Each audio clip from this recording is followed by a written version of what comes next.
Hello again, Gills fans. Welcome back to the latest episode of Gills in the Blood TV. It is Monday review time, and it's time to look back on Saturday's game at home to Jimmy Floyd Hasselbank's Burton Albion, a game in which the Gills, under the stewardship of Steve Lovell and Alex McDonald for we're not sure how long, started very well, took an early lead. Robbie McKenzie's strike in the third minute gave us all hope that the great escape may just be on, despite it being a very, very long shot. But it wasn't to be, unfortunately. Three second half goals from the Brewers meant that they took 3 points away from Kent, and Gills were left, come 5 p.m, 8 points away from safety in Sky Bet League One. Looking at the first half of the game, I thought we were very, very good, and I'm not going to sit here and pretend there weren't any positives, because when pickings are as slim as they have been this season, we have to concentrate on them and try and find that little silver lining, that little crumb of comfort, that little sliver of hope, however small it is. And first 45, I thought we were very good. Steve Lovell had spoke during the week about Ollie Lee being a pivotal player for us. Thought he was outstanding in that first period. But everybody put in a real shift.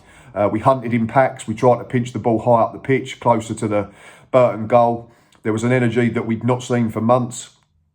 And it looked like the players were enjoying it. And Steve Lovell alluded to that in his press conference after the game. Obviously, we need more than our players just enjoying things to start winning points and give ourselves any sort of chance of pulling off a miracle. But we scored. It was a really good corner routine, wasn't it? I think it was whipped in near post to Carl Dempsey by Ben Reeves, I think. And his first time shot was batted away by the Burton goalkeeper, Ben Garrett.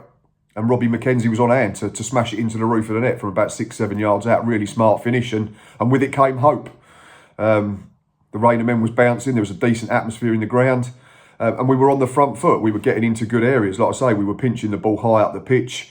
Verdane Oliver was unlucky with one chance. He picked the ball up after an error in the Burton backline and cut inside, and his shot was well blocked, I think, by John Brayford. Charlie Kelman worked himself into a couple of good areas. He himself had a shot charged down. Ben Reeves very unlucky on the spin, right-footed drive that flashed past Garrett's post. If that goes in, it's probably a different game if we go 2-0 up. But it was only one at the break, and I'm sure the team talk would have been more of the same. Unfortunately, Burton came out and scored really early, didn't they, after the resumption. I think it's a bit lucky, I'm not going to lie, and that's the trouble when you're down the bottom. All the luck that you have's bad. It's a ball in from the left-hand side. I think Jack Tucker gets caught slightly square on and isn't goal side of his man, but the ball goes over him, and it's the right wing-back who gets a jump on Robbie McKenzie, I think.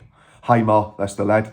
And it looks like he's trying to guide it back across goal into a dangerous area for a centre-forward, but it loops over Pontus Dahlberg, whose positioning seems fine. He's on his near post, and it drifts and hits the far post and goes in. And then there was just a little feeling of deflation, wasn't there? And here we go again amongst probably the players, and certainly the Rainimen went quiet for a period. But fairness to the Gills, we did respond really well. And Ollie Lee was unlucky with a drive from about 25 yards that Garrett had to tip over. The ball was moving all over the show, it looked like, from our position in the Rainham end. We was getting into good areas, we was having corners, set pieces, throw-ins, but didn't really test Garrett enough. Verdane Oliver had a couple of headers that drifted wide. And there was one where he was just about to pull the trigger, and John Brayford got back in and managed to get a block on and put it out for a corner. But the second goal is really poor from our point of view, unfortunately, and it's another example of why we're down the bottom. They get a free kick probably 30, 40 yards from goal, right of centre. They play a quick one down the channel and we're not set up. Suddenly the bloke's in towards the byline, there's a cross into the box. Jack Tucker gets his clearance wrong and it just sort of pops up in the air. And John Brayford, who's also got up anticipating a ball into the danger area, is on hand to nod it past Dahlberg, who's got no chance again. And then the confidence really did drain. Mustafa Carriol was quickly rushed on to try and help us out. Danny Lloyd had already been thrown on for Stuart O'Keefe, who'd picked up a knock. And Steve Lovell changed the shape a little bit. Looked like he went to a flat 4-4-2, went away from that diamond. And we were chasing it, obviously. And with that, it meant that we were going to leave ourselves open and exposed at the back. And they caught us on the break and scored a third. It's a weird game. I don't think we were awful by any means. We were very good first half. We were not as good second half. There was definitely a drop-off. But we're clinical. I think they had 3 or 4 shots in that second period and 3 of them hit the back of the net. And That's something we've not done all season, is it? We've not been clinical. We're not scoring enough. We're conceding too many. And it's a recipe for disaster, unfortunately. In terms of best Brewers player, I'm going to go for a player that did score what turned out ultimately to be the winner, the second goal, and that is their centre-back, John Brayford, who I thought was very good. Used all of his experience throughout the game. He made 10 clearances. He's a defender's defender, isn't he? Still a little bit old school, not like the modern-day centre-backs that have to come out and play. Don't get me wrong, he was getting it to feet from his keeper. Every time they had a goal kick, that was surely the instruction from the touchline from Hasselbank and his staff, because they didn't really kick long. 75% of his aerial duels he won, which is a phenomenal stat considering he was up against Dane Oliver, who generally bosses centre-halves in that category. And like I say, he scored what proved to be the winner. So a really good afternoon for John Brayford, a centre-half who defended how we need to defend, unfortunately. In terms of the Gills player ratings, we went with the following. We went Pontus Dahlberg 6, Ryan Jackson, Max Amar and Jack Tucker all 6.5. Robbie McKenzie 7.5 because we always add on an extra half for the goal.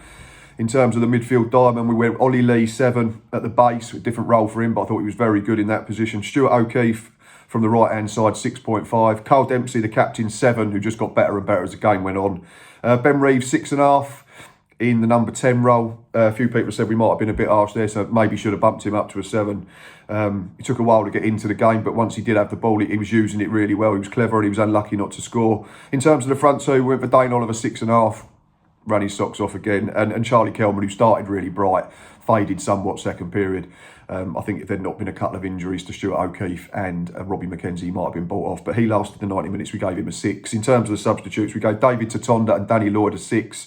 And Mustafa Carriel, not applicable, was only on for the last 9 minutes.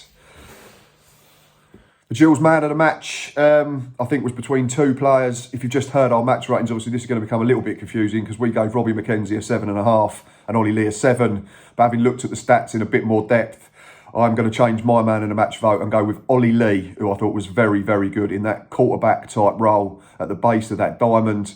We all thought when the team was announced that it would be Stuart O'Keefe at the base with Carl Dempsey and Ben Rees either side and Ollie Lee in the 10. But no, he was played in a deeper role by Steve Lovell and generally it worked. He got on the ball. He played the whole game. 90 minutes, obviously. 88% pass completion, which is very, very high at this level. 3 key passes in the game as well, which means he's creating chances. He had 2 shots, 1 on target, 1 off. We already alluded to the one that he had second half, which was a good save from the Burton keeper.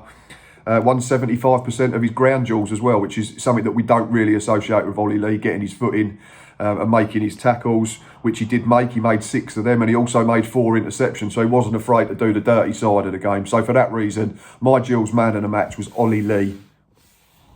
Right, to sum up, like I said, first half was really positive.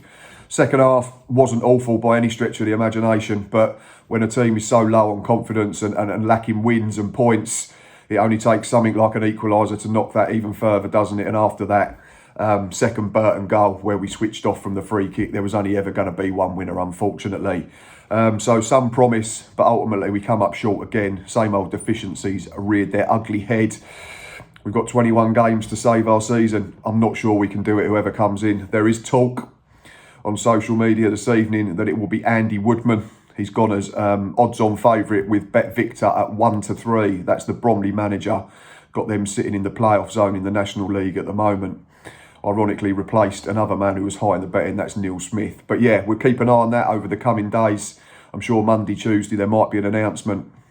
We need to get someone in as quick as possible if we are doing it now, to give them as much time with the transfer window. And obviously this week we need to prepare for Wigan. Another nice easy game when you're down the bottom against the side that's sitting in third and a few points off top with plenty of games in hand.